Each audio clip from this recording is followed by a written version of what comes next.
So hello and welcome again to my channel Tripo Baba. तो कैसे हो आप सब? I hope you are all doing very well. So today I am going to Puri, मतलब कि पूरी से 36 किलोमीटर दूर कोणार्क सन टेम्पल। तो watch the video till the end, क्योंकि मैं आपको बताऊंगा कि मतलब whether you are coming by bus, by train और ऑफ कोर्स बाय बाइक, तो one of the easiest root, मतलब कि रूट के बारे में बताऊंगा, आपको दिखाऊंगा एंड मतलब विथ कंफर्ट आप यहाँ पे कैसे जा सकते हो। And I will give you many reasons why you must visit Konark sun temple. तो आप देख सकते हो जो सीधा रोड है वो पूरी जाता है, मतलब कि जगन्नाथ टेम्पल, और जब आप यहाँ से लेफ़्ट लेते हो तो कोणार्क सन टेम्पल, जो कि यहाँ से 36 किलोमीटर है।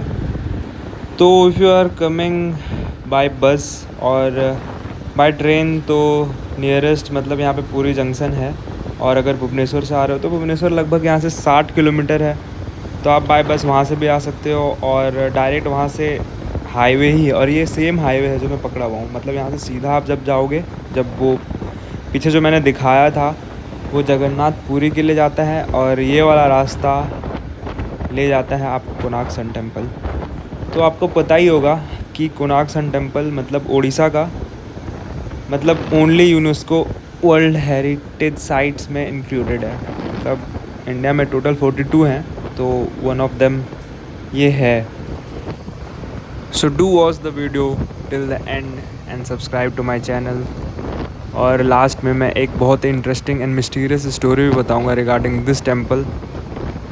सो उस कहानी को सुन के you will feel very good and very proud also as a Indian. So be with the video.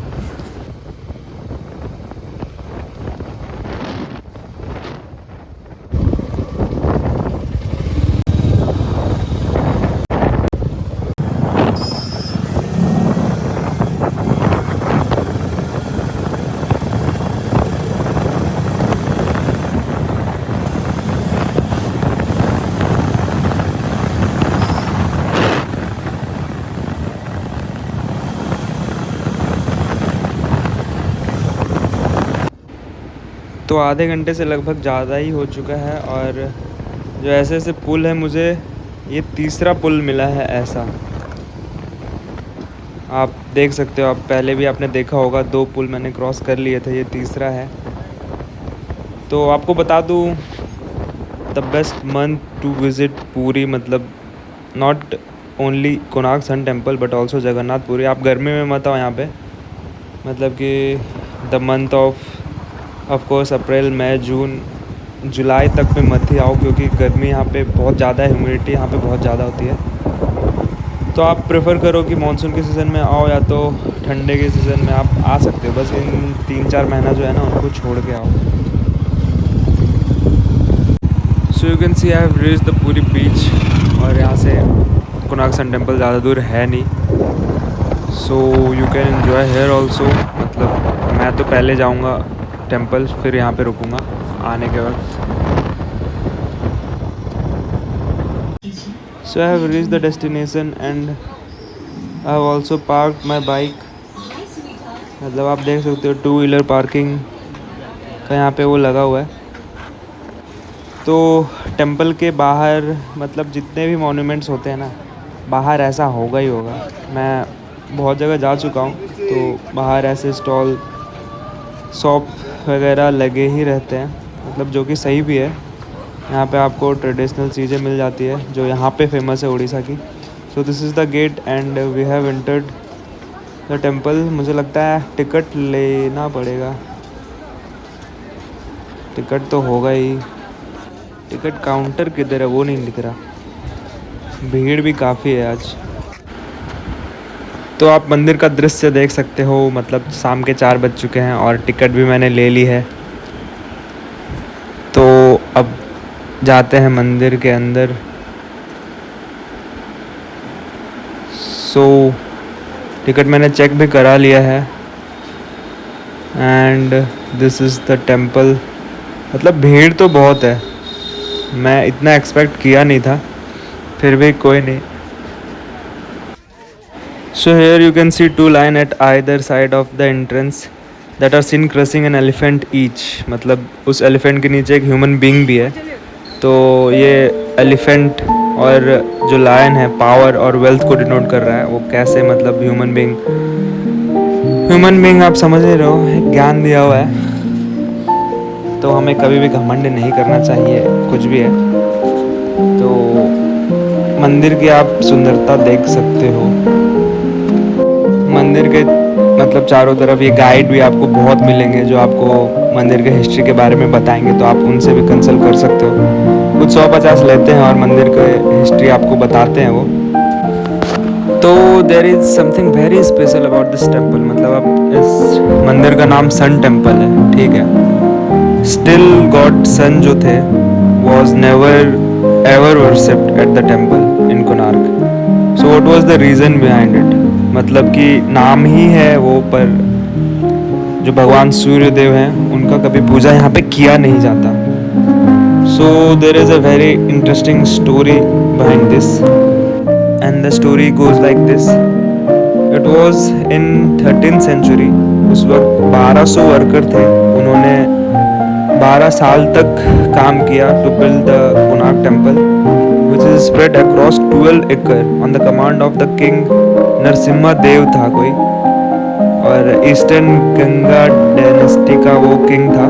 सो जो टेम्पल है वो एक तरह का रथ है. आप देख सकते हो व्हील्स भी. इसमें टोटल 12 व्हील्स थे. सो बेसिकली जो 12 व्हील्स थे वो डिपिक्ट करते हैं 12 month and the 8 spokes represent 8 प्रहर्स, मतलब कि time division of the day. So the wheel was crafted in an incredible position. मतलब कि it allowed sunlight to pass through it and cast shadow that could be used to determine the exact time. मतलब उस सूर्य की किरणें जो उसमें पड़ती थी, इसमें ऐसा कुछ था और टाइम पता लगाते थे पहले. अब भी लगा लेते हैं जो एक्सपीरियंस्ड है, जिनको पता है. अब हमें तो पता नहीं. और जो भगवान सूर्य थे उनका जो मूर्ति था वो अस्त धातु का बना हुआ था, मतलब अलॉय ऑफ 8 मेटल. और उसको ऐसा कुछ मतलब किया हुआ था कि वो सस्पेंडेड था in mid air balanced by the magnet, जो कि मैंने बताया. तो वो मिड एयर में बस सस्पेंड रहता था, ऐसा किया हुआ था. और जो अभी आप देखते हो राम मंदिर में जो सूर्य तिलक हुआ था वो कोणार्क सन टेम्पल में पहले ही होता था उस वक्त, उस ज़माने में. अभी तो इतने रिसोर्सेज है, कॉन्केव लेंसेज का यूज़ किया जाता है. So coming to the story, Narasimha Deva ने एक डेडलाइन दिया था for the completion of the temple. और if the workers fail to do so, उनके सर काट दिए जाएंगे. So the temple was completed in time except the crown stone.